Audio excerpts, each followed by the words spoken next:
warahmatullahi wabarakatuh. Waalaikumsalam warahmatullahi wabarakatuh. Ibu sedaya dalam. Alhamdulillah. Jadi orang seri yang di bios biasa nabi ngawas ini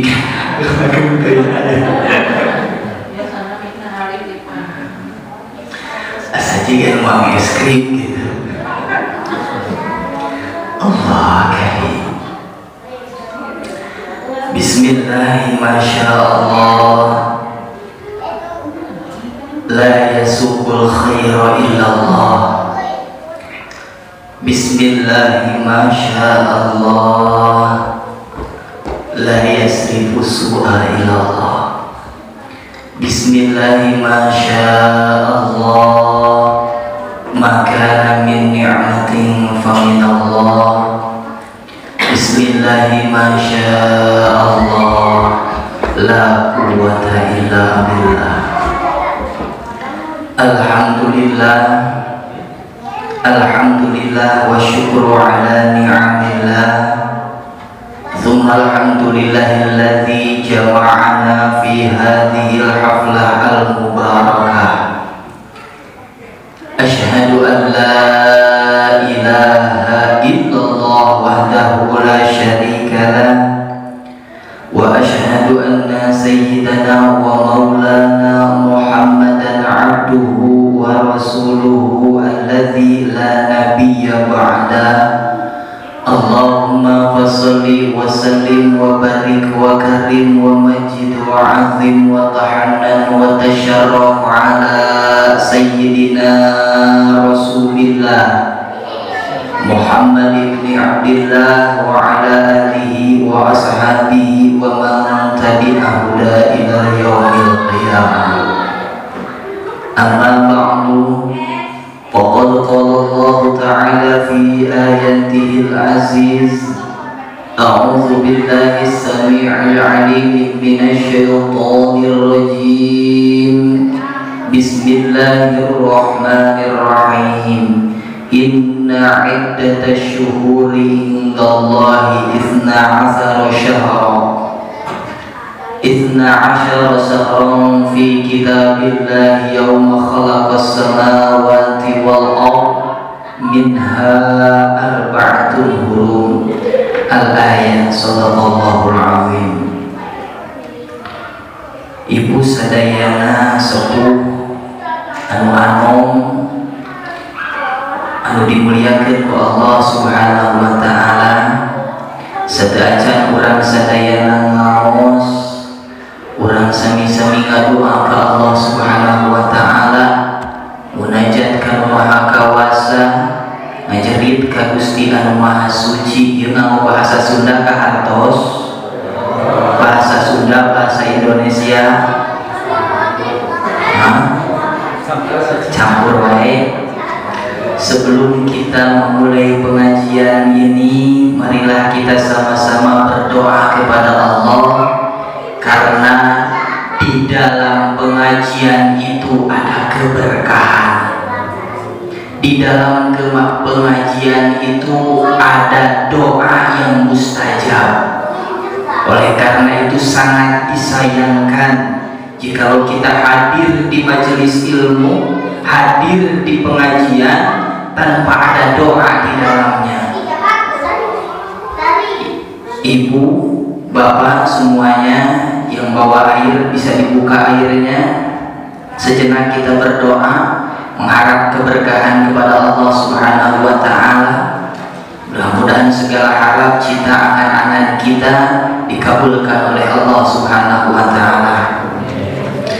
Ala hadhihi niyyah wa ala kulli niyatin salihah wa ala niyati ridhaillah wa ala niyati ta'zimi wa takrimi wa tashrifi wa mahabbati ila sayyidina al-Mustafa wa habibil murtada sayyidina Muhammadin Rasulillah sallallahu alaihi wasallam wa ala niyati tabarruk ila mujizatil anbiya wa ala karamatil awliya wa ala ma'unatil ulama wa ala inayati sulaha wa وعلى نية تعظيم شهر المحرم وعلى نية التعليم والتعلم وعلى نية التذكير والتذكر وعلى نية طلب العلم وعلى نية قرب إلى الله تعالى والحث على كتاب الله وسنة رسول الله صلى الله عليه وسلم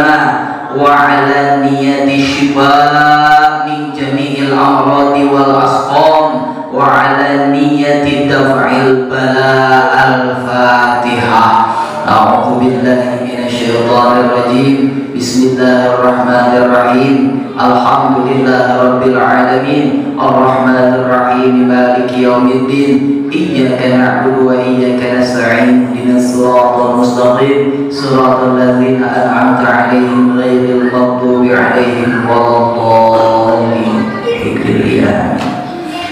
Mari kita sama-sama angkat tangan kita kepada Allah Subhanahu wa Ta'ala untuk memohon kepadanya, meminta kepadanya dengan hati yang sangat rendah, dengan hati yang tawadu bahwa kita ini adalah manusia yang tidak mempunyai daya dan upaya, kita manusia yang tidak mempunyai kekuatan, kita manusia yang hina dina.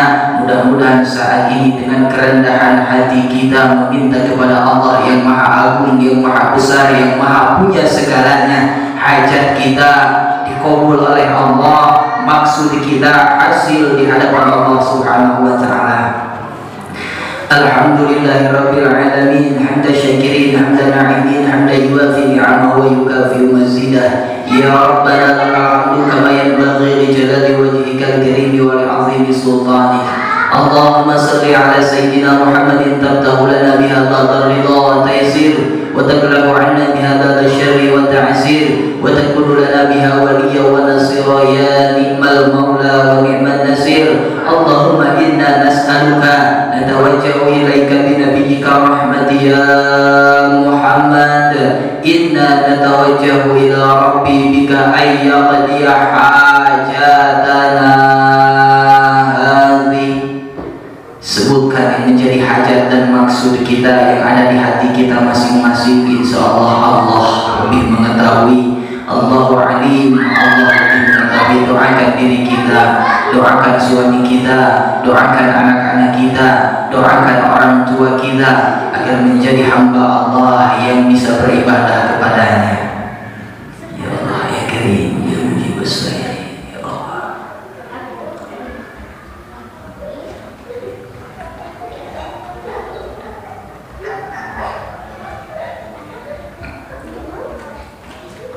Doakan jasad kita agar senantiasa diberikan kesehatan oleh Allah. Yang mana sehat kita pakai untuk beribadah kepada Allah.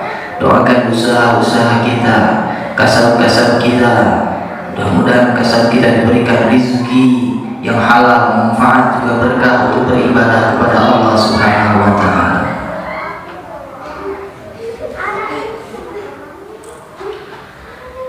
Allahumma syafi' mulina wa syafi'na bi nafsina. Allahumma innaka anta ta'lamu bi sirrina wa 'alaniyatina faqbal ma'diratina. Allahumma innaka anta ta'lamu fi nafsina wa dunyana wal akhirah. Innaka 'ala kulli syai'in qadir. Innaka 'ala kulli syai'in qadir. Innaka 'ala kulli syai'in qadir bi rahmatika ya arhamar rahimin. Al-Fatihah. A'udzu billahi minasyaitonir rajim. Bismillahirrahmanirrahim. Alhamdulillah rabbil alamin arrahmanir rahim maliki yaumiddin iyyaka na'budu wa iyyaka nasta'in ihdinas siratal mustaqim siratal ladzina an'amta 'alaihim ghairil maghdubi 'alaihim waladdallin. Rabbi ighfirli. Leut cairna sadaya leut. Minum airnya sebelum diminum ikuti Bismillahirrahmanirrahim. Allahumma inni as'aluka ilman nafi'a wa amalan maqbula wa rizqan wasi'a wa shifaan min kulli da'in wa saqamin birahmatika ya arhamar rahimin.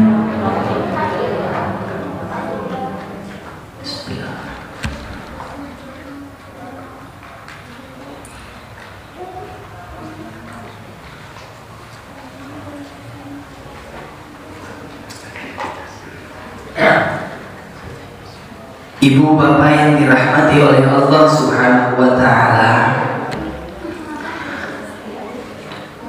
ngajinya mau panjang mau pendek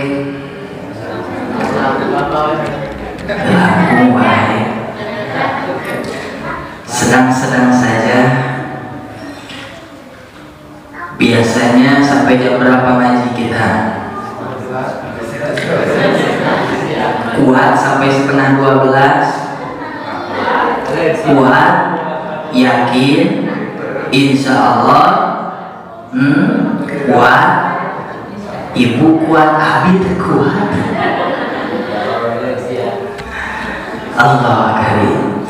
Pada kesempatan hari ini Al-Fakir diberikan tema oleh pengurus Bapak DKM, harus menyampaikan tema tentang keagungan bulan Muharram, tentang fadilah bulan Muharram. Jikalau kita ingin mengetahui keagungan bulan Muharram, sebelum kita mengetahui keagungan dan fadilah Muharram, alangkah lebih tepatnya jikalau kita lebih mengetahui apa itu arti dari nama Muharram. Nama itu mempunyai arti. Al-ismu ad-du'a. Nama itu adalah merupakan sebuah doa. Makanya orang tua memberikan nama yang bagus kepada anaknya. Kenapa? Karena ketika dipanggil terus menerus dengan nama itu, mudah-mudahan menjadi doa bagi anak. Bahkan kalau kata orang Arab, likulli ismin nasib, setiap nama itu akan menentukan nasib seseorang.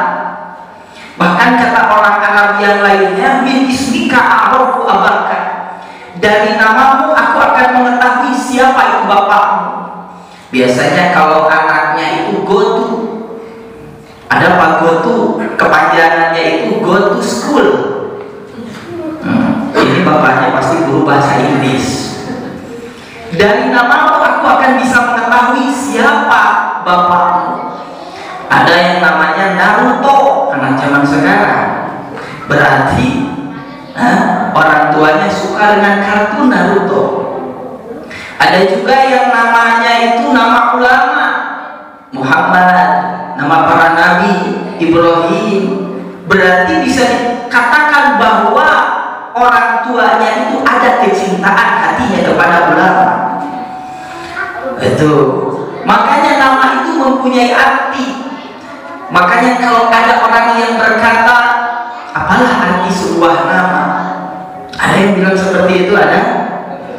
Apalah arti sebuah nama? Jika nama tidak mempunyai arti, mungkin dia yang ngomong seperti itu tidak akan diberi nama sama orang tuanya.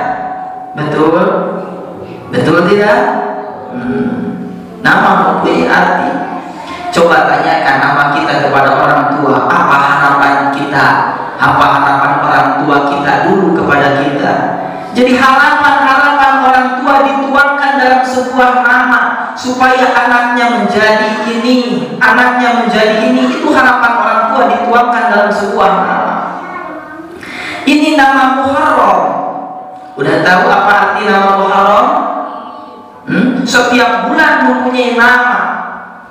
Muharram itu artinya adalah yang dimuliakan. Muharram, kalau dalam ilmu bahasa Arab, harrama, yuharrimu, harraman, fahuwa muharrimun, wa dzaka muharramun. Itu kalau orang yang belajar ilmu bahasa Arab disebutnya ilmu sorof, perubahan kata dalam bahasa Arab. Masuknya dalam kategori isim maf'ul yang artinya adalah yang dimuliakan, yang dihormati, bulan yang dimuliakan. Kenapa bulan Muharram dimuliakan? dimuliakan? Kenapa bulan Muharram diagungkan? Karena Allah yang mengagungkan, karena Allah yang memuliakan. Ketika Allah sudah mengagungkan, ketika Allah sudah memuliakan, maka makhluk Allah akan agung. Fa'innahu la yadhillu man walait wa la ya'izzu man adait. Ketika Allah sudah mengagungkan, tidak ada yang bisa menghinakan. Begitupun ketika sudah dihinakan oleh Allah, siapa yang bisa mengagungkan akan pernah ada. Ketika makhluk sudah diagungkan oleh Allah, walaupun dijelek-jelekan, walaupun dihina-hinakan, walaupun digosip-gosipkan, tetap dia akan agung. Allah yang mengagungkan. Bagaimana Allah mengagungkan bulan Muharram? Lihat di dalam Al-Quran surat At-Taubah. Inna iddatasyuhuri indallahi isna asara syahra. Inna iddatasyuhur, sesungguhnya bilangan bulan indallah, di sisi Allah, isna asyara syahra, ada 12 bulan. Jadi bulan 12 itu bukan menurut manusia. Allah dulu yang berkata.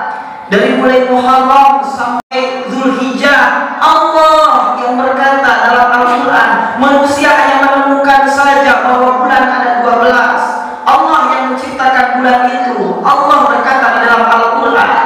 Manusia hanya sekedar menemukan saja, tidak bisa menciptakan. Betul? Makanya setiap penemu tidak ada pencipta. Penemu bola lampu siapa? Thomas Alva Edison. Penemu, bukan pencipta bola lampu. Allah yang menciptakan. Inna iddatasyuhur indallahi isna asyara syahra fi kitabillah. Dulu sudah dituliskan oleh Allah dalam kitab Allah. Di mana kitab Allah? Lauh Mahfuz. Di Lauh Mahfuz Allah sudah menuliskan pada waktu zaman ajali, di mana zaman ajali itu zaman yang belum ada makhluk. Sebelum ada makhluk, Allah sudah catat di Lauh Mahfuz dengan kolamnya Allah bahwa bulan itu akan ada 12. Sebelum ada makhluk sudah Allah catat. Yauma khalaqas samawati wal ardh, pada waktu penciptaan langit dan bumi langsung ditulis oleh Allah. Ketika langit, bumi baru ditulis oleh Allah, di sanalah ditulis oleh Allah bahwa bulan pun akan ada 12. Ya, minha arba'atul hurum, kata Allah, dan yang 12 itu ada 4 bulan yang dimuliakan. 1 Muharram, 2 Zulhijjah, 3 Zulqa'dah, 4 Rajab. 4 bulan yang dimuliakan oleh Allah. Bulan hurum. Kalau dalam bahasa lain bisa dikatakan bulan Muharram ini bulan yang diharamkan. Loh, kok diharamkan? Diharamkan apa? Bulan yang diharamkan bagi manusia untuk berbuat maksiat kepada Allah. Manusia ketika berbuat maksiat, berbuat munkarat, berbuat apa yang dilarang oleh Allah di dalam bulan Muharram, maka dosanya dilipat gandakan oleh Allah. Berbeda dengan bulan-bulan yang lainnya.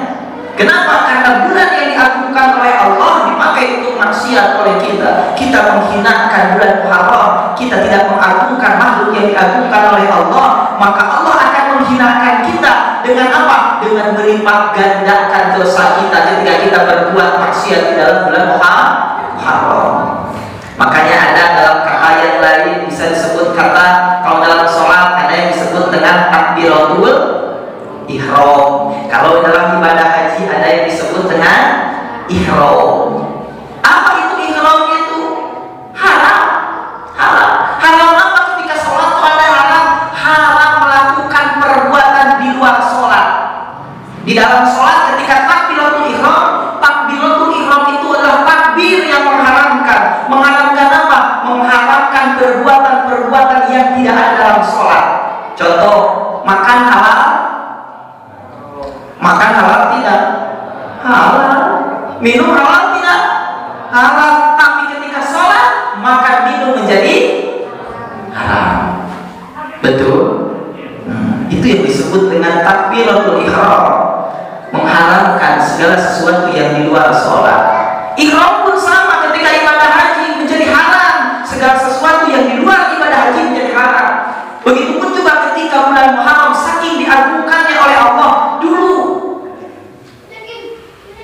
perang di bulan Muharram diharamkan, tidak boleh ada peperangan di bulan Muharram. Saking diagungkannya oleh Allah, tidak boleh meneteskan darah di bulan Muharram, tidak boleh. Saking diagungkannya oleh Allah, sebelum ada ayat yang menghapus bahwa peperangan diperbolehkan. Saking diagungkannya. Inilah disebut dengan keagungan bulan Muharram. Kenapa bulan Muharram bisa agung? Karena di dalam bulan Muharram ada satu hari yang sangat mulia. Di dalam bulan Muharram yang disebut dengan hari apa? Asyura. Hari Asyura itu adalah asrun, hari ke-10, asyirun minal Muharram, hari ke-10 dari bulan Muharram. Sekarang tanggal berapa Muharram? Tanggal berapa? Tanggal Masehi tanggal berapa? Masehi tanggal 6. Berarti kalau tanggal Hijriah nah berapa? Tanggal 8. Tanggal 8. Kurang masuk kebiasaan hari tanggal batur apa? Hari tanggal bulan sorana teu apa? Ya. Bulan Masehi mah apal, urang mah da kapal gaji jiana teh. Hari bulan nyalira itu bulan Hijriah, bulan Islam. Pohoe da gaji dirinya mah sakitu. Padahal seharusnya kita lebih mengetahui bulan Islam. Kenapa? Karena di bulan-bulan Islam kita bisa mengamalkan amalan-amalan ibadah. Dulu para alim ulama bahkan di dalam kitab Kanzun Najah was-Surur dicatat dari mulai bulan Syawal sampai bulan Muharram, dari bulan Muharram sampai bulan Zulhijjah dicatat ada fadilah-fadilah amal tiap tanggalnya, bahwa tanggal sekian amalnya anu, padilahnya anu, tanggal sekian bulan sekian amalnya anu, padilahnya. Dalam kitab Kanzun Najah was-Surur dicatat. Ulama sangat hafal terhadap tanggal bulan Muharram, sangat hafal dengan tanggal bulan Hijriah. Di dalam bulan Muharram kenapa agung? Karena ada satu hari yang sangat agung, yaitu adalah hari Asyura. Ramadan bisa agung karena pada bulan Ramadan ada satu hari yang diagungkan oleh Allah yang lebih hebat, yaitu disebut dengan malam Lailatul Qadar. Pada bulan Ulul, bulan Maulid, bulan Rabiul Awal sangat agung. Kenapa? Di bulan Maulid atau bulan Ulul atau bulan Rabiul Awal terjadi hari kelahiran baginda Rasulullah. Pada setiap bulan ada satu hari yang hebat sehingga bulan itu menjadi mulia. Bulan Rajab agung karena terjadi peristiwa Isra dan Mi'raj baginda Rasulullah Sallallahu Alaihi Wasallam. Kita akan bahas hari ini. Bulan Muharram agung karena hari Asyura. Kenapa bulan Muharram agung dengan hari Asyura? Karena pada hari Asyura di dalam kitab I'anatul Talibin, di dalam kitab Tanbihul Ghafilin, di beberapa kitab ulama mengatakan bahwasannya pada hari Asyura adalah hari diciptakannya langit dan bumi. Pada hari Asyura diciptakannya arsy, makhluk Allah yang paling besar. Pada hari Asyura diciptakannya kursi, makhluk Allah yang berada di atas arsy. Pada hari Asyura diciptakannya surga dan neraka. Pada hari Asyura mulai Allah memberikan hujan kepada bumi. Pada hari Asyura Allah menyelamatkan para nabi Allah dari bahaya, menyelamatkan Nabi Yunus, keluarnya Nabi Yunus dari laut paus pada hari Asyura, sembuhnya sakitnya Nabi Ayub dari penyakitnya hari Asyura, kembalinya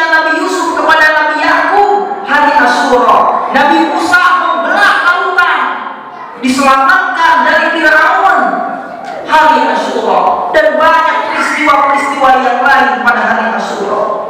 Banyak peristiwa-peristiwa yang hebat pada hari Asyura. Itulah mengapa hari Asyura diagungkan. Bahkan pada hari Asyura umat Bani Israel melaksanakan puasa. Pada hari Asyura melaksanakan puasa mereka karena keagungan Asyura. Umat Yahudi, umat Bani Israel melaksanakan puasa. Saya akan kisahkan satu kisah yang sangat menarik pada hari ini. Bahwasanya di dalam kisah ini ada satu kisah, kalau kita mau beramal di hari Asyura, maka kita akan mendapatkan pahala yang lebih.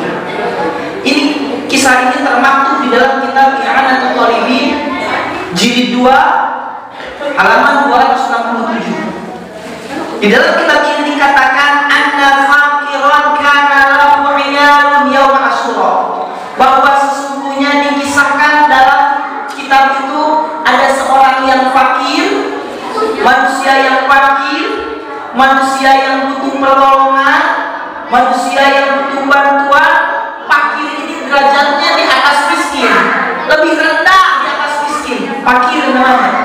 Ada namanya fakir, miskin. Kalau miskin ini dia tidak punya harta tapi mampu bekerja, miskin. Kalau dalam bahasa miskin itu artinya dari kata sakana. Kalau masuk ke pernikahan menjadi sakinah, artinya tentram, diam, nganggur, miskin. Kalau fakir dalam bahasa Arab artinya patah tulang punggungnya, sudah dia tidak punya harta, dia tidak bisa bekerja, fakir. Lebih parah dibanding dengan miskin. Anna fakiran kana lahu 'iyalun yaum Asyura. Si fakir ini mempunyai keluarga. Pada hari Asyura dia mempunyai keluarga. Fa asbaha siaman. Kemudian di hari Asyura paginya dia melaksanakan puasa. Tidak punya apa-apa, tidak punya makanan, tidak punya sesuap nasi, sesuap makan pun dia tidak punya. Makanya mereka keluarganya berpuasa pada hari Asyura. Walam yakun indahu syai', tidak punya apa-apa, sedikit pun dia tidak punya apa-apa untuk makan. Wa kharaja yatufu ala syai'in yutiruna alaih. Kemudian si fakir ini keluar dari rumahnya, yatufu, dia mengembara, dia mengeliling ke sana kemari, mencari makanan, mencari sesuap nasi agar dia bisa makan. Sudah cari kemana-mana, malam yajid syai'a. Ini seorang fakir tidak mendapatkan apa-apa, sangat menyedihkan.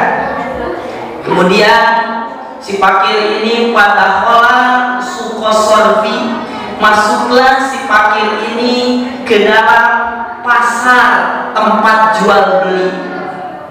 Ketika dia masuk kepada pasar, faro'a rajulan musliman, dia melihat ada seorang pedagang yang muslim, seorang laki-laki yang berdagang di pasar yang muslim. Dia beriman kepada Allah, dia Islam. Ketika si fakir sedang melihat pedagang muslim itu, yang dilihat apa? Si pedagang muslim itu qad farosa, dia sedang menghamparkan tirai, menghamparkan sejadah, annatu al-uthamana, yang mana tirainya itu sejadahnya itu bagus, indah. Itu dulu kalau mau jualan itu di pasar, ngampar bola itu. Ini amparnya bukan dari ampar yang biasa, ini ampar yang berharga, ampar yang mewah. Wasakaba alaihi akwanu dhahabi wal fiddah. Di atasnya disimpan pernak-pernik yang terbuat dari emas dan perak. Berarti ini pedagang apa namanya? Pedagang emas dan perak. Ini pedagang kaya. Kalau sekarang mungkin toko ABC ini. Pedagang emas dan perak. Wah ya ini. Ketika melihat si pedagang itu, besar harapan si fakir, menaruh harapan bahwasanya si muslim ini bisa membantunya. Besar harapannya. Walaupun hanya sesuap nasi saja, walaupun hanya sesuap makan saja. Wa taqaddama ilaihi wa sallama Kemudian si fakir ini menghadap, dia salam, dia salam kepada si pedagang muslim, assalamualaikum warahmatullahi wabarakatuh. Kata si fakir kepada pedagang muslim. Si fakir melanjutkan perkataannya, ya sayyidi, wahai Tuhan, wahai Tuanku, wahai Bapak, ana fakir, saya ini adalah orang fakir, saya ini adalah orang yang butuh bantuan, saya ini adalah orang yang butuh pertolongan. La'ala antuk ridhani dirhaman wahida, barangkali Bapak bisa meminjamkan kepadaku 1 dirham saja. Barangkali Bapak bisa meminjamkan 1 dirham saja. 1 dirham dulu beda dengan 1 dirham sekarang. Kalau 1 dirham sekarang ada yang terbuat dari perunggu. Kalau dulu dirham itu terbuat dari perak. 1 dirham itu terbuat dari perak. Kalau dulu dinar terbuat dari emas, uang perak sama uang emas. Kalau dulu 1 perak itu, kalau dulu uang perak bisa nyampe 100.000 1 dirhamnya. Kalau uang dinar, uang emas, 1 dinarnya itu bisa nyampe 3 juta 1 dinar, karena uang emas tergantung berapa gramnya. Minjam 1 dirham saja buat makan, buat apa? Astari puturan niyati, kata si fakir, buat saya belanjakan supaya saya bisa buka puasa bersama keluarga. Saya tak punya apa-apa di rumah. Apa jawaban si muslim? Apa jawaban si pedagang muslim pada waktu itu? Fawalla biwajhihi anhu. Dia memalingkan wajah, dia tidak berkata apa-apa. Walam yu'tihi syai'an. Sedikit pun si pedagang muslim yang kaya tidak memberikan apa-apa, malah dia membuang muka. Masya Allah. Dia memalingkan muka, dia tidak mau memberi apa-apa. Bayangkan, ketika hati kita sudah menaruh harapan kepada manusia bahwa manusia bisa memberi apa yang kita rasakan, tentu hatinya kecewa, hati pecah. Makanya tidak boleh kita menaruh harapan kepada manusia, tidak boleh kita menaruh harapan kepada harta, tidak boleh kita menaruh harapan kepada pangkat dan jabatan, tetapi kita harus bertawakal kepada Allah. Karena kalau kita bertawakal menaruh harapan kepada makhluk, tentu pada akhirnya akan kecewa. Kita menaruh harapan kepada manusia, ketika manusia tidak bisa membantu kita, maka kita akan kecewa. Ketika kita menaruh harapan kepada harta, ketika harta kita ludes, binasa, bangkrut, gulung tikar, maka kita pun akan kecewa. Ketika kita menaruh harapan kepada pangkat dan jabatan yang kita miliki saat ini, mungkin ketika jabatan kita dicopot, jabatan kita diambil oleh Allah, maka tentu kita akan kecewa. Tetapi ketika kita menaruh harapan bertawakal kepada Allah, Allah tidak akan pernah mengecewakan hamba-Nya.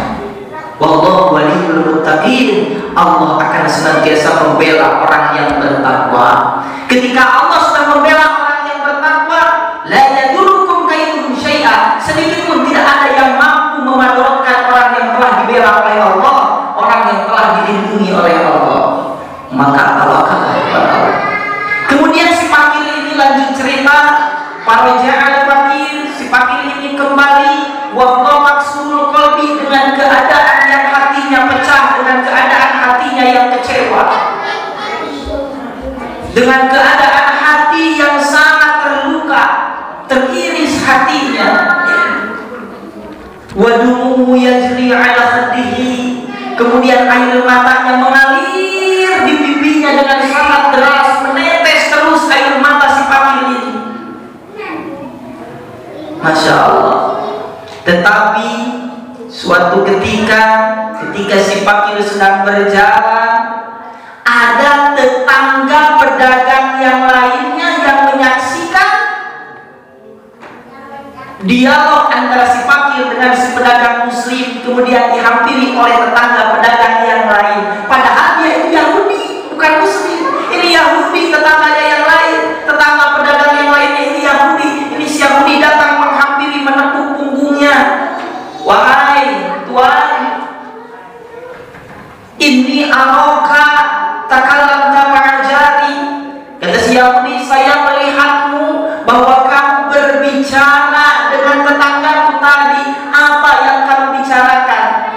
ingin tahu kenapa sampai si fakir ini menangis. Kemudian membicarakanlah si fakir kepada si Yahudi. Kata si fakir, qasadahu bi dirhamin wahid. Saya ini bermaksud meminta 1 dirham buat makan keluarga di rumah.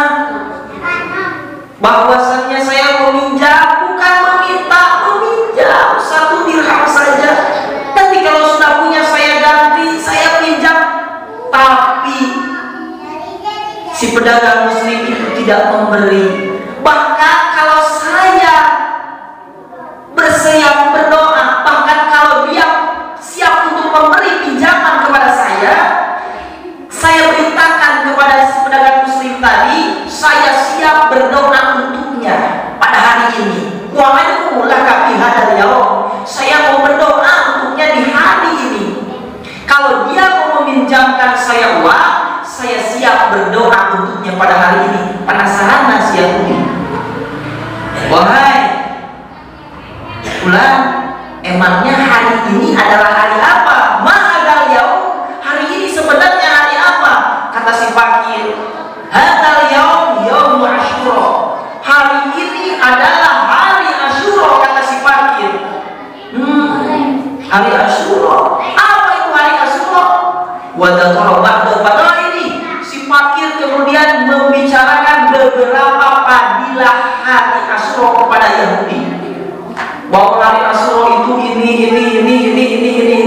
Sebagian diberitakan.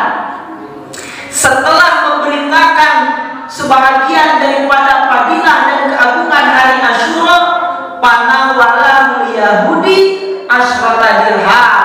Si Yahudi kemudian memberikan secara cuma-cuma, bukan memberikan pinjaman kepada si fakir, sebanyak 10 dirham. Cara cuma-cuma. Wahai fakir, khud wamfikha ala iyalika. Ambillah ini, kata si Yahudi. Berinfaklah untuk keluargamu, nafkahilah keluargamu dengan uang ini. Ambil sekarang. Bayangkan, ketika hati sudah terluka, ketika hati sudah pecah, kemudian ada yang memberi, apa perasaannya? Bahagia, senang, riang, gembira, bahagia yang tiada tara. Wah, bahagia yang tiada tara. Kalau menurut bahasa Sunda ini asa kaurugannya putih menyambut as. Itu kata bahasa orang Sunda, asam nenggara cadas mami emas, asam ucap bisul, asam mokok mami gorong. Apa lagi? Wah, banyak peribahasa orang Sunda mengatakan. Kalau menurut bahasa wayang itu bingah amal mata Sunda, bahagia yang tanpa hingga tanpa tanding, bahagia. Mau minjam 1 dirham, malah dikasih 10 dirham. Masya Allah, bahagia yang sepakir. Wabati saroha, kolbu, hatinya lapang, hatinya bahagia, hatinya penuh dengan kesenangan. Pulanglah dia, si fakir, ke rumahnya dengan hati yang sangat gembira. Kemudian menafkahkan 10 dirham itu untuk keluarganya, untuk berbuka. Kemudian singkat cerita, malam makan al-lail, maka tatkala malam hari, ro'a soirofiyul muslim bil manami. Si soirofiyul muslim, si pedagang muslim, melihat di dalam mimpinya, dia bermimpi malamnya langsung spontanitas, spontan malamnya langsung bermimpi. Apa yang dimimpikannya itu? Kanatil kiamah qad qomat. Bahwasanya dalam mimpinya itu bahwa kiamat sudah terjadi. Wa qad istaddal aksu wal qurbu. Bahwa dia merasakan kebingungan di dalam kiamat itu, merasakan kesusahan, merasakan kepayahan, dan dia merasakan dahaga yang sangat dahaga. Dia kehausan. Ketika dia sedang kehausan, sedang dahaga, panazoro pahidan kosmun min lu'lu'in bayda, wa abwabuhu min yaqutil ahmar. Ketika sedang kehausan itu, dia melihat ada suatu gedung yang sangat megah, ada gedung yang sangat mewah yang terbuat dari intan, pintunya terbuat dari yakut merah di dalam negerinya itu. Coba saya mau tanya nih, kalau ibu sedang kehausan di hutan belantara, tidak ada rumah, kemudian ketika melihat ada satu rumah yang besar, sedang haus, butuh makan, butuh minum, kira-kira apa yang ibu lakukan ketika melihat rumah itu? Minta minum. Betul. Begitupun yang dilakukan oleh si Soyomiul Muslim, pedagang Muslim. Melihat ada rumah megah, langsung diketuk pintunya. Sekarang dia merasakan menjadi fakir. Sekarang dia merasakan menjadi manusia yang butuh. Padahal tadi yang butuh si fakir, dia pedagang kaya menjadi butuh. Tok tok tok tok. Suara apa itu? Suara api. Diketuklah pintunya. Ketika diketuk pintunya, yang dikatakan oleh si pedagang Muslim, ya ahla hadal qasri, hei penghuni gedung, uskuni surbata ma'in, berikanlah aku seteguk air minum saja. Wahai penghuni gedung, berikanlah aku seteguk air minum saja, aku butuh minum. Siapa yang menjawab? Pada dia maka ada suara yang menjawab. Yang mana yang menjawab itu suara yang tidak tahu arahnya datang dari mana, suara yang tanpa wujud, suara yang tanpa jirim, tidak ada orangnya tapi suaranya ada. Kata si suara itu berkata, hada qasruka, ini adalah gedung. Hada qasruka bil arsi, gedung ini yang megah, yang mewah ini sebenarnya ini adalah gedungmu yang kemarin. Milikmu sebenarnya ini gedung ini, tapi kemarin. Gedung yang megah, yang mewah, yang terbuat dari intan, yang terbuat dari permata yakut merah, pintunya sebenarnya ini adalah gedung milikmu, tapi kemarin. Pahidan dan tahu fakir, tatkala kau menolak orang fakir, tidak mau memberi orang fakir, muhia ismuka, maka dihapus namamu, wa kutiba ismu jari kal Yahudi, dan digantikan namamu dengan nama tetanggamu yang Yahudi. Masya Allah. Sebenarnya tadi gedung itu adalah gedung miliknya, kata Allah. Tetapi kata Allah, ketika dia menolak orang fakir, dihapus namanya, digantikan dengan nama si Yahudi. Bangunlah dari tidurnya si pedagang Muslim. Ketika bangun dari tidurnya, waduh, celaka, wail, celaka, binasa saya. Waduh, saya akan kesusahan nanti di akhirat. Bagaimana ini caranya? Saya punya cara. Kata si pedagang Muslim, saya akan datangi si Yahudi, saya akan minta kepada si Yahudi, saya akan membeli pahala yang dia sedekahkan kemarin kepada si fakir, saya beli saja. Kata si pedagang Muslim, datanglah ke rumah si Yahudi, si pedagang Muslim. Ketika datang si pedagang Muslim ke rumahnya Yahudi, kata si pedagang Muslim, ya Yahudi, ana jami, saya ini adalah tetanggamu, wali alaiha hakun, saya ini mempunyai hak atasmu, wali alaika hajatun, saya ini mempunyai kebutuhan kepadamu, saya ini mempunyai bantuan, saya ini meminta bantuan kepadamu, saya ini meminta pertolongan kepadamu.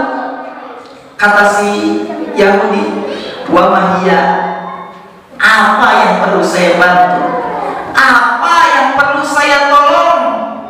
Kata si pedagang Muslim, hei Yahudi, tubayyuni sawaba asrota dirham, jualah olehmu pahala 10 dirham, alladzi dafa'tuha, yang mana kemarin saya menolak kepada si fakir. Juallah pahala 10 dirham yang kemarin saya menolak kepada si fakir dengan harga bimi'ati dirham, dengan harga 100 dirham. Pahala 10 dirham mau dibeli oleh si pedagang muslim dari Yahudi dengan sebesar 100 dirham. Cik kira-kira ibu badai peser moal lamun urang aya kitu. Coba ibu tos sedekah 10.000. Ujung-ujung isukna teh kieu, ibu anu 10.000 eta teh pahala 10.000 itunya ku api peser we 1 juta. Badai moal dipasikeun. Badai moal aya nama da aya artosna, buka aya artos nama payungan. Moal bohong. Allah karim. 1 dirham dijual dengan 100 dirham, dibeli dengan 100 dirham, 100 kali lipat. Begitulah manusia. Ketika Allah sudah memperlihatkan keindahan akhirat, ketika Allah sudah memperlihatkan kebahagiaan akhirat, maka harta dunia walaupun sebanyak 100 dirham pun tidak ada apa-apanya. Tidak ada apa-apanya. Bahkan ketika manusia mati, ketika Allah sudah memperlihatkan siksaannya, baru dia akan mau sedekah.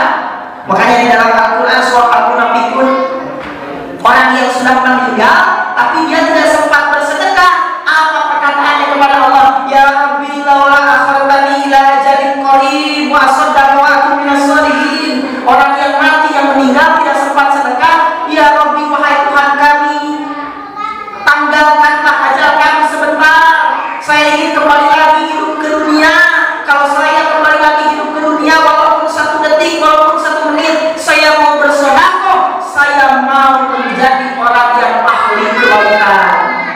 Tapi kata Allah, tidak bisa. Sudah meninggal, beres. Tidak bisa.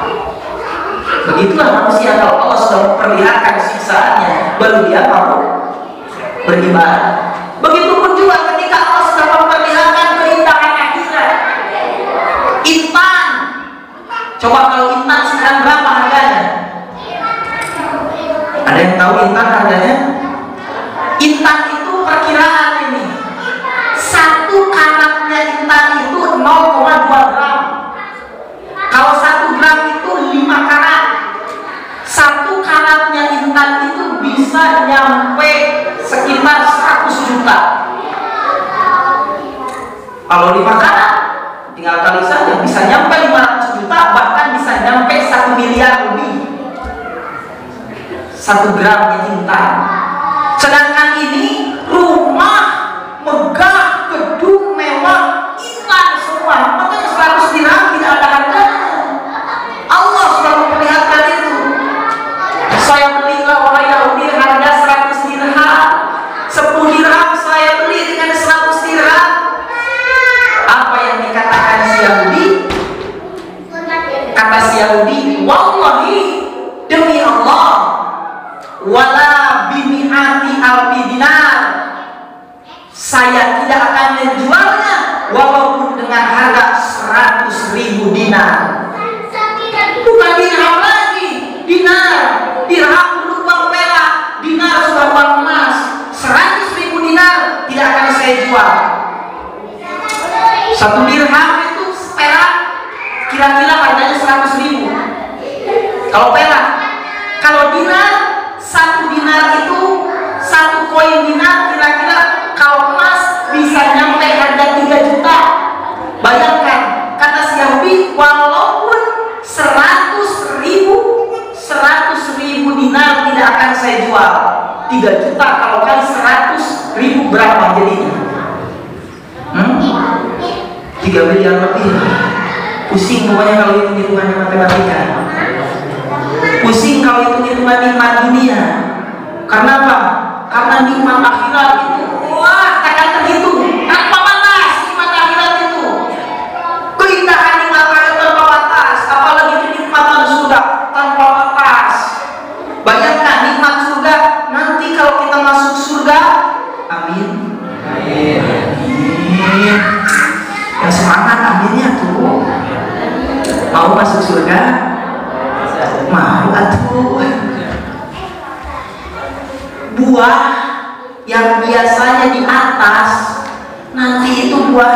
bawah, akarnya di atas. Jungkir, dibalik. Dalam hadis dikatakan ketika engkau berdiri nggak akan susah ngambilnya, ketika engkau duduk nggak akan susah ngambilnya, ketika engkau berbaring sekalipun nggak akan susah ngambilnya. Itulah kenikmatan surga. Tiap hari ketika di dunia manusia bertambah rusak, bertambah tua, betul. Di akhirat, di surga nanti tiap hari bertambah muda. Bukan bertambah tua, tiap hari bertambah ganteng. Tiap hari bertambah gantengnya, bertambah tampannya, bertambah cantiknya. Itu kata Al-Qurairah dalam hadisnya. Kalau di dunia setiap hari bertambah apanya? Bertambah sakitnya. Betul? Aduh, besar rasa dukur aja lama. Itu upami abdi ngalir jeung kolot jeung sepuh nu diobrolkeun teh pasti penyakit ayeuna mah relatif karasa itu. Coba bapak ibu semua kalau sering ngobrol dengan orang tua pasti yang diobrol itu sakit rame pada ngobrol ke penyakit. Begitulah ketika hidup di dunia, berbeda ketika hidup nanti di akhirat di surga. Semakin hari semakin tambah, semakin muda, masya Allah. Nikmatnya tiada tara. Ini mau dibeli kata si Yahudi, tidak akan saya jual walaupun dengan harga 100.000 dinar. Kemudian si Yahudi meneruskan perkataannya, walau tolakta antakuna, jikalau engkau meminta supaya engkau antadkhula dimasukkan mimbabil qasri ke gedung rumah yang megah, allati ra'aitahul bariha, yang telah kau lihat kemarin dalam mimpimu, lama makan tuka minadzubul, saya tidak akan memasukkanmu. Jikalau kau meminta kepadaku supaya kau dimasukkan ke dalam rumah, ke dalam gedung yang kau lihat tadi malam dalam mimpimu, engkau minta dimasukkan ke dalam rumah itu, saya tidak akan memasukkanmu. Bingung si pedagang muslim, ngahulung setengah menang. Si Yahudi apal di mana? Karena mimpinya si pedagang muslim. Tahu dari mana si Yahudi mimpi si pedagang muslim, padahal si pedagang muslim tidak menceritakan mimpinya. Ngahulung. Kenapa dia tahu? Bertanyalah si Yahudi, bertanyalah si pedagang muslim, wahai Yahudi, man kasyafa an hadza sirril masun, siapakah yang telah membukakan, yang telah memberitahu kepadamu tentang cerita yang sangat aneh ini? Saya belum menceritakannya kepadamu, tetapi kamu bisa tahu. Kamu tahu dari mana? Kata si Yahudi, yaqulu alladzi yaqulu lisyai'i kun fayakun, yang telah memberitakan kepadaku, yang telah memberitahukan kepadaku adalah Allah, yang ketika dia berkata kepada sesuatu kun fayakun. Allah yang memberitahukan kepadaku, Allah yang memberitahukannya kepadaku, kata si Yahudi.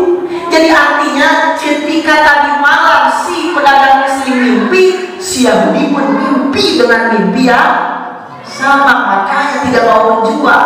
Kata si Yahudi, asyhadu an la ilaha illallah wa asyhadu anna muhammadar rasulullah. Bayangkan, kata pengarang kitab Ihanatut Thalibin, Al-Imam Asy-Syaikh Abi Bakar Utsman bin Sattah Ad-Dimyati Al-Bakri mengatakan, Yahudi saja ketika mengagungkan bulan Muharram, mengagungkan hari Asyura, dia mendapatkan fadilah masuk Islam.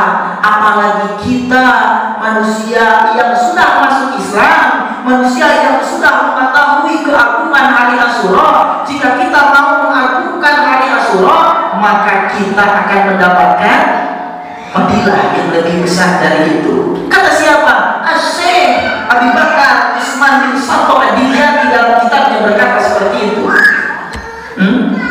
Masya Allah.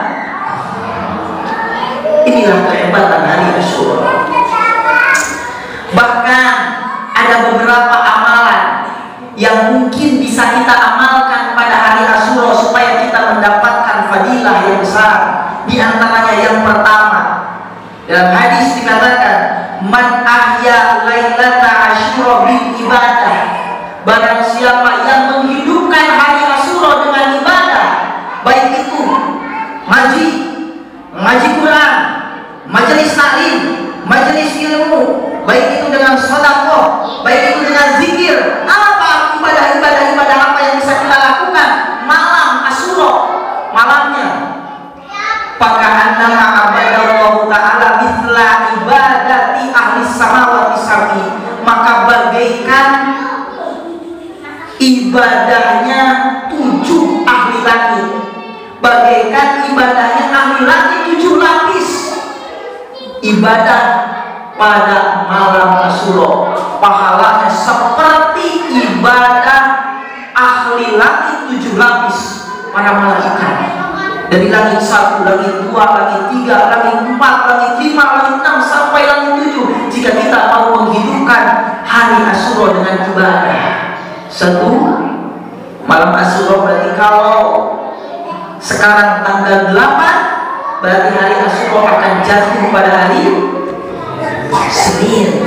Berarti malam Senin mungkin kita bisa melaksanakan dengan amalan-amalan ibadah, baik itu dengan amalan-amalan ibadah, sholat sunnahnya, baik itu dengan sedekahnya, baik itu dengan ngaji Qur'annya, baik itu dengan awal atau dengan zikirnya, baik itu dengan sholawatnya, dengan apa ibadah yang lainnya. Insya Allah kita akan mendapatkan pahala itu.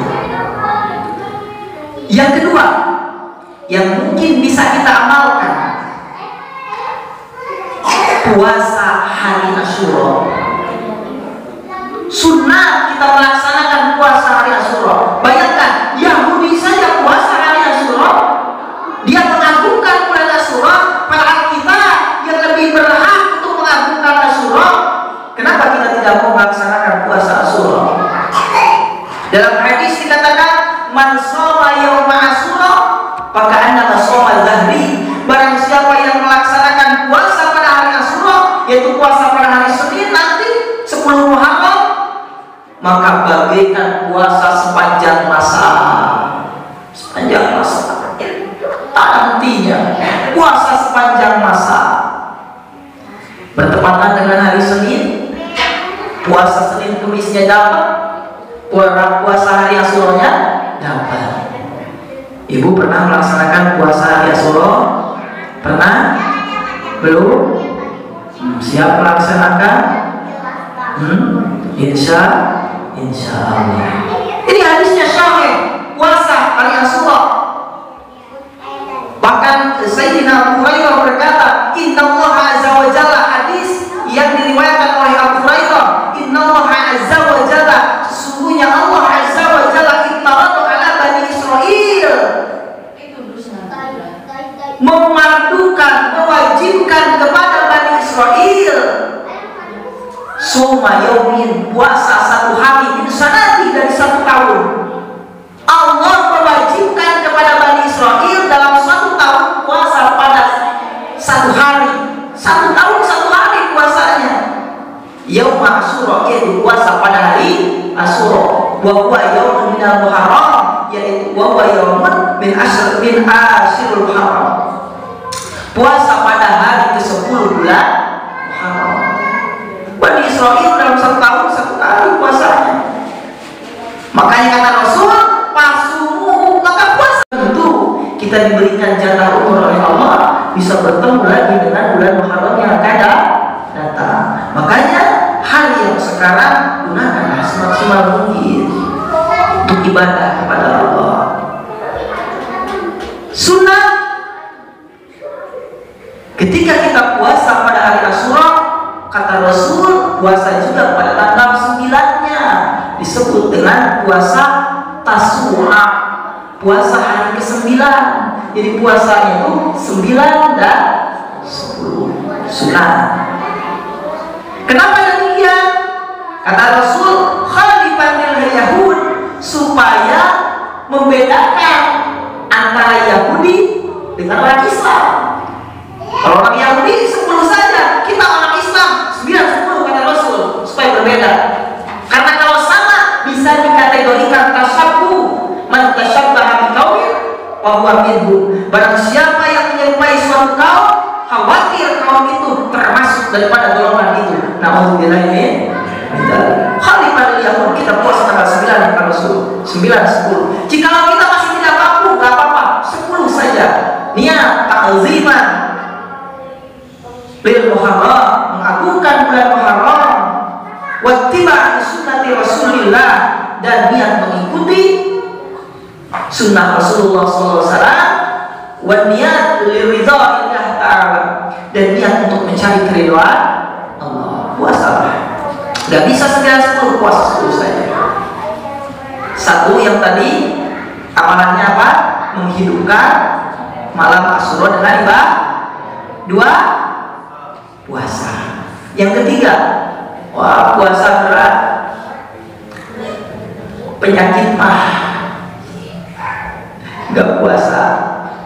Mungkin amalan yang ketiga bisa kita laksanakan. Apa amalan yang ketiga yang mungkin bisa kita laksanakan di hari Asyura?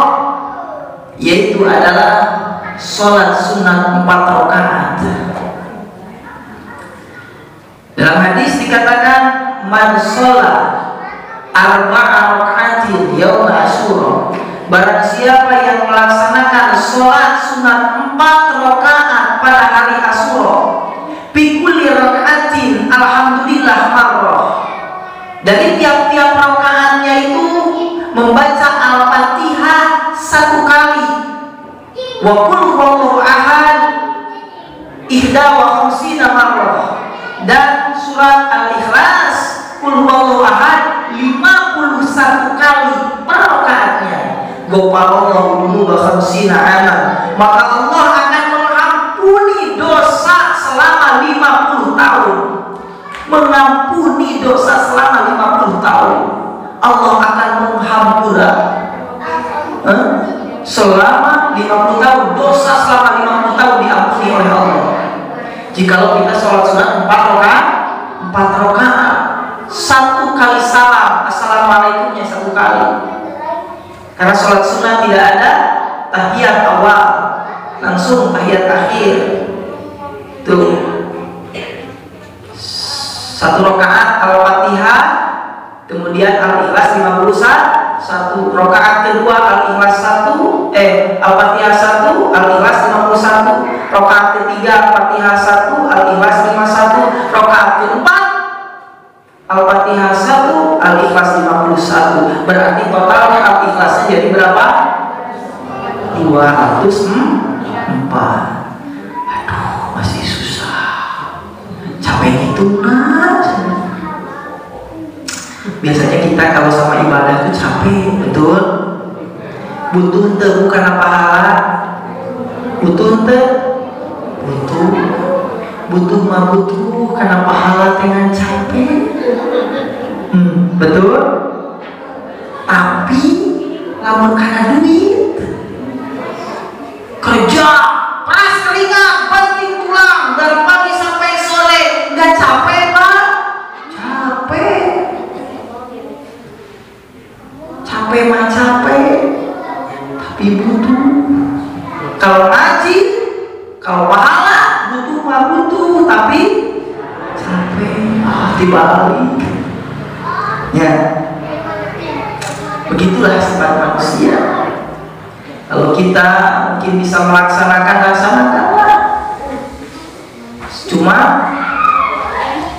4 rakaat hari Asyura, bagusnya pagi, gak sempat pagi boleh sore, yang penting pada hari Asyura. Jika usia kita 100 tahun, udah ada setengahnya remisi, ampunan. Jika masih 50 tahun, lumayan plus. Jika 60 tahun, ada 10 tahun lagi tahun depan. Tuh, kalau kita menghitung pahala, laksanakanlah sholat sunnah. Masih tidak bisa saya melaksanakan sholat sunnah 4 rakaat,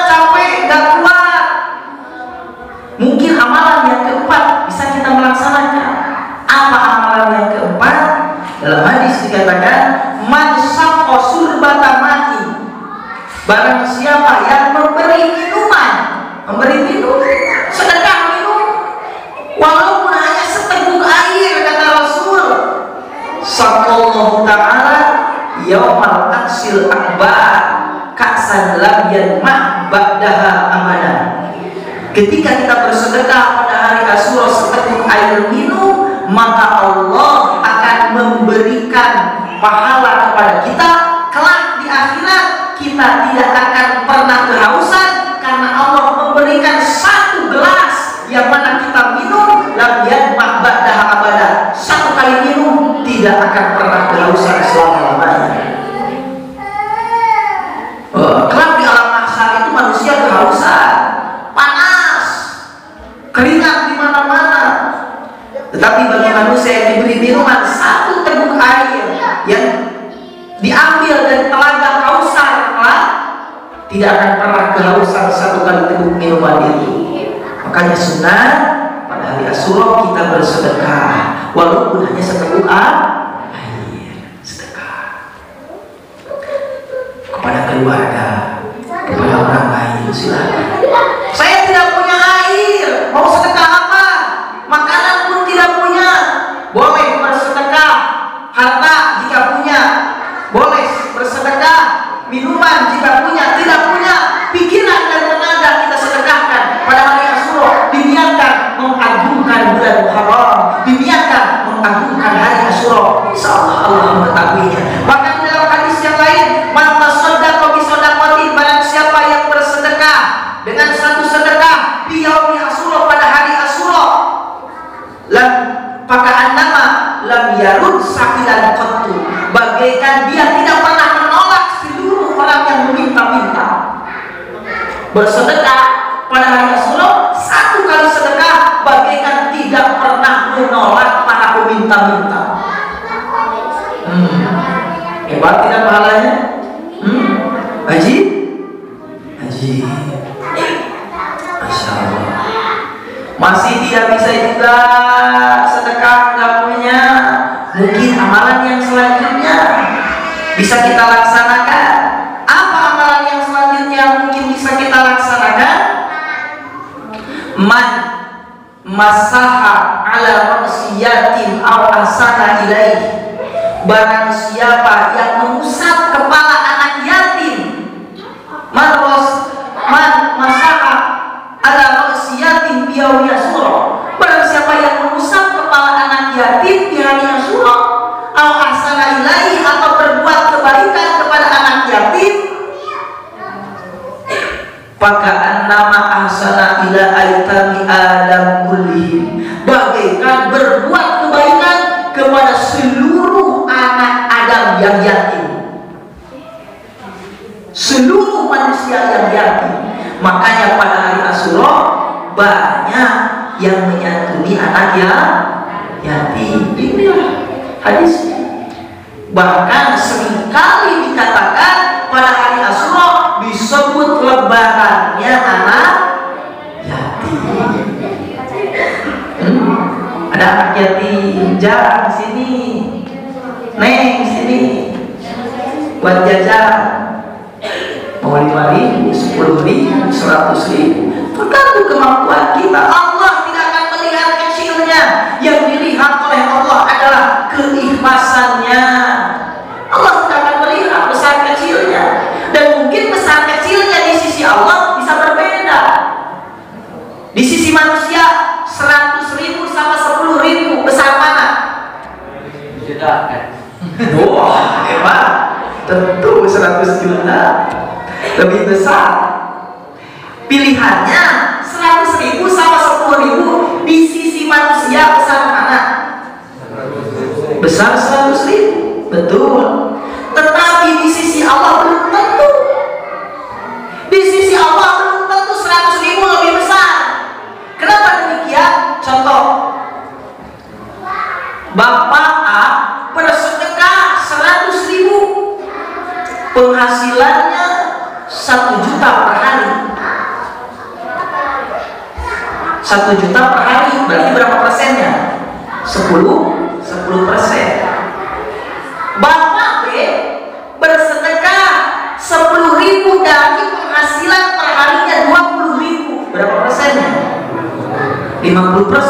Ketika dia sedekahkan 10.000, besar mana di sisi Allah? Besar yang 10.000, 50% dari penghasilannya dia sedekahkan. Betul? Makanya belum tentu di sisi Allah yang 10.000 lebih kecil, belum tentu. Di sisi Allah bisa yang 10.000 itu lebih besar. Itu 100.000 lebih besar dari penghasilan bermiliar-miliar. Tidak, mungkin itu lebih kecil. Penghasilan bermiliar-miliar, tapi sedekah cuma 100.000, itu lebih kecil. Itulah Allah, keadilan Allah di sana. Jadi tidak semua orang yang kaya akan mendapatkan bisa sedekah dengan pahala yang berlipat. Tidak, dengan keadilan Allah yang fakir dan miskin pun akan mendapatkan pahala yang sama. Itulah keadilan Allah. Wah, sedekah juga kepada anak yatim masih belum bisa. Mungkin amalan yang selanjutnya yang bisa kita laksanakan apa? Amalan yang selanjutnya yang bisa kita laksanakan adalah man wasa'a ala iyalihi aw ahlihi. Barang siapa yang memberikan harta lebih kepada keluarganya, kepada istrinya di hari Asyura, wasa'allahu sa'irosana, maka Allah akan menjembarkan rizkinya.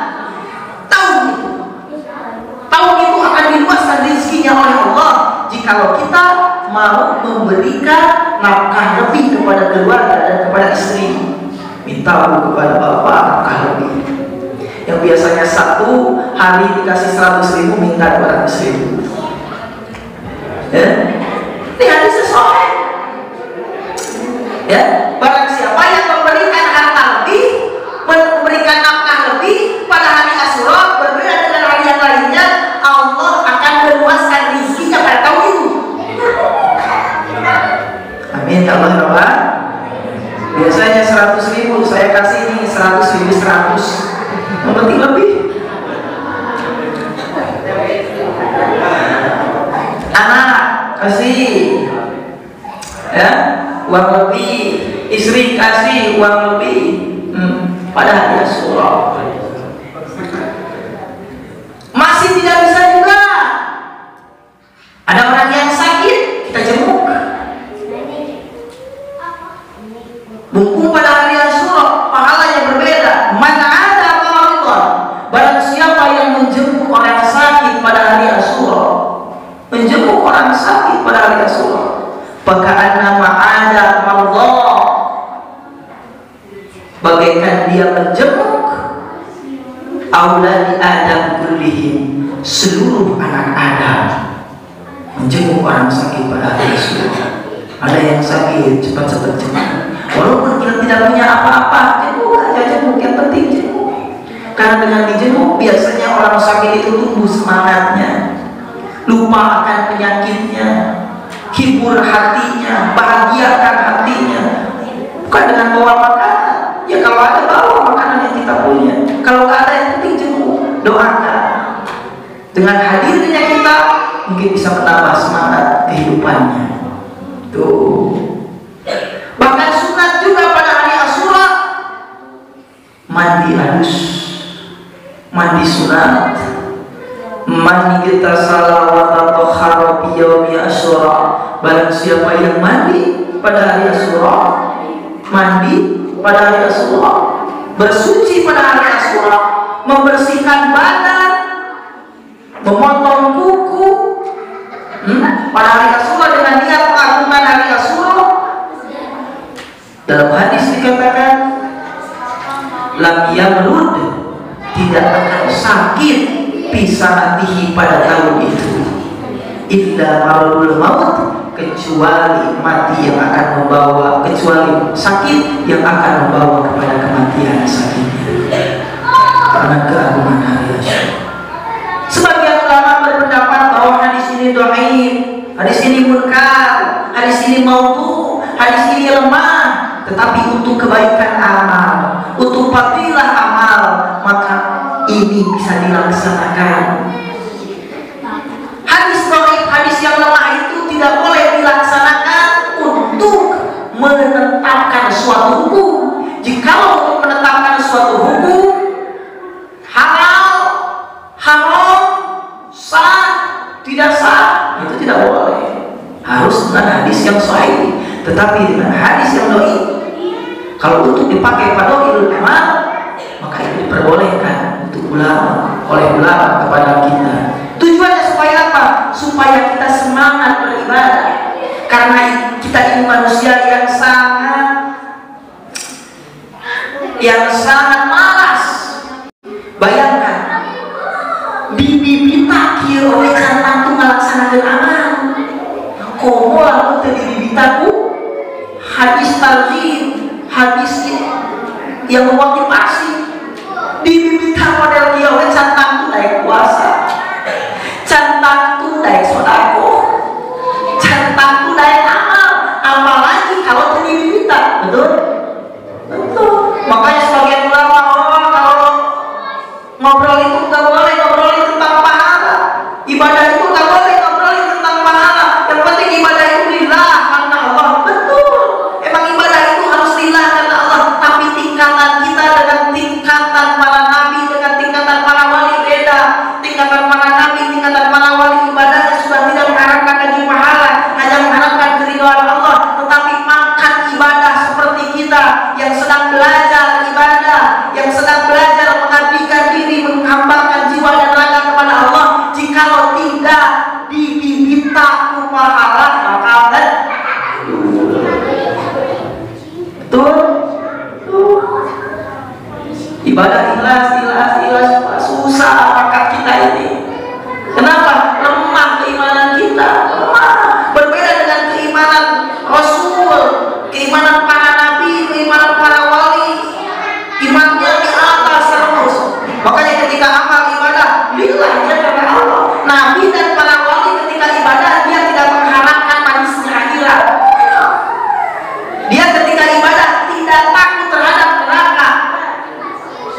Dia ketika ibadah tidak lagi mengharapkan dunia, apalagi hanya mengharapkan keridhaan Allah. Tetapi kata ulama, bagi orang yang sedang belajar ibadah, kalau dia mengharapkan pahala, dia mengharapkan manisnya akhirat, dia mengharapkan madunya akhirat, itu sudah termasuk tingkatan ikhlas bagi tingkatan awal.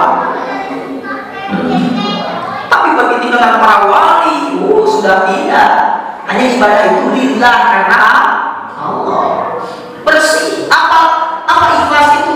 Makna ikhlas itu bersih. Betul? Ikhlas itu murni. Maksud murni itu apa? Tasdiful qalbi Allah. Bersihnya hati dari selain Allah. Di dalam hati tidak ada lagi keinginan-keinginan yang lain kecuali hanya ingin ridho Allah. Itulah yang disebut dengan ikhlas sesungguhnya. Tetapi bagi tingkatan kita, jika kita tidak mengharapkan pahala, susah ibadah itu. Susah. Karena kita tingkatan yang paling bawah, tingkatan yang paling sedang belajar ibadah kepada Allah. Susah kalau kita tidak iming-imingi dengan pahala, susah kalau tingkatan kita. Makanya saya pernah baca di dalam kitab Lujain Ludani yang dikarang oleh Al-Imam Ja'far bin Hasan bin Abdul Karim Al-Banjarji, bahwasanya sebagian dari karomahnya wali agung, wali kutub Sayyid Abdul Qadir Al-Jailani, sebagian dari karomahnya la yajlisu dubar ala silabi, tidak pernah lalat itu menyentuh tubuhnya, lalat itu tidak pernah menyentuh kepada pakaiannya. Padahal di suatu tempat itu banyak lalat, pakaian-pakaian yang lain terhinggapi oleh lalat mau hinggapi mereka, sedangkan dari pakaian Sayyid Abdul Qadir pada waktu itu satu lalat pun tidak ada yang hinggap, tidak ada hinggap. Tetapi pakaian-pakaian yang lain dihinggapi oleh lalat. Ditanya oleh para santri-santrinya, wahai Syekh, kenapa baju Syekh tidak pernah dihinggapi oleh lalat? Kenapa? Kemuliaan sebagian dari karomah. Kalau Nabi itu mujizat, ya, kehebatan yang terjadi pada Nabi itu namanya mujizat. Kehebatan yang terjadi pada calon Nabi itu disebut dengan ilhas. Kehebatan yang terjadi pada wali Allah disebut karomah. Kehebatan yang terjadi pada orang soleh disebut ma'unah atau inayah. Dan kehebatan yang terjadi pada orang yang tidak taat kepada Allah disebut dengan istinraj. Ini terjadi pada wali Allah disebut dengan karomah. Karomahnya lalat tidak menghinggapi tubuhnya, padahal tubuh pakaian orang yang lain dihinggapi oleh lalat. Kenapa demikian? Kata Syekh, buat apa lalat hingga pada tubuhku?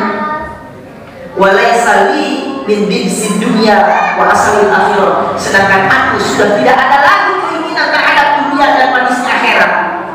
Buat apa lalat hingga pada diriku? Aku sudah tidak lagi menginginkan dunia dan manisnya akhirat. Apa artinya? Dia suci lahir dan batin, murni lahir dan batin. Sedangkan lalat biasanya hinggap di tempat yang kotor. Sedangkan Syekh Abdul Qadir tidak kotor secara lahir, tidak kotor secara batin, bersih hatinya hanya untuk Allah. Nah, itulah ibadah itu sesungguhnya sebenarnya harus seperti itu. Nah, kalau kita bisa, itu ketika kita beribadah kepada Allah, lillah kepada Allah, tidak mengharapkan yang lain, tidak mengharapkan pahala, itu lebih ajib. Dan biasanya itu sampai tingkatan para wali dan para nabi. Tingkatan seperti kita tidak akan sampai seperti itu, tetap membutuhkan iming-iming motivasi. Karena itu adalah fungsi daripada hadis Nabi Muhammad SAW. Ada hadis pahala itu buat apa fungsinya hadis? Buat memotivasi manusia yang lemah beribadah seperti kita, supaya kita semangat beribadah kepada Allah Subhanahu wa Ta'ala. Betul? Sudah dimotivasi pun masih kene, sudah dimotivasi masih aja males, sudah dimotivasi masih aja ngedukul. Siapa? Kita. Berbeda dengan para wali, jangan disamakan dengan para wali Allah, jangan disamakan dengan para nabi Allah. Mereka itu adalah orang yang jauh tingkatannya dengan kita.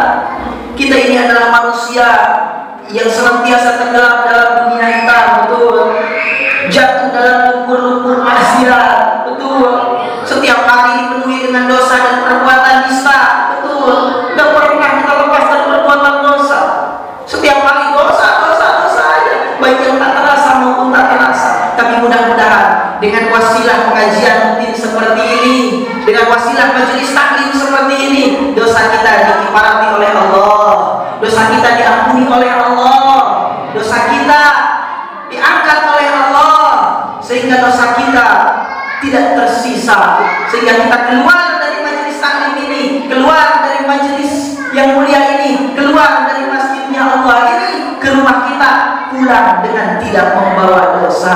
Amin ya Allah ya Rabbal Alamin. Sekian yang bisa disampaikan Al-Fakir, kurang dan lebihnya mohon maaf. Terima kasih atas segala perhatian, mohon maaf atas segala kekurangan. Billahi bismillah. Assalamualaikum warahmatullahi taala wabarakatuh.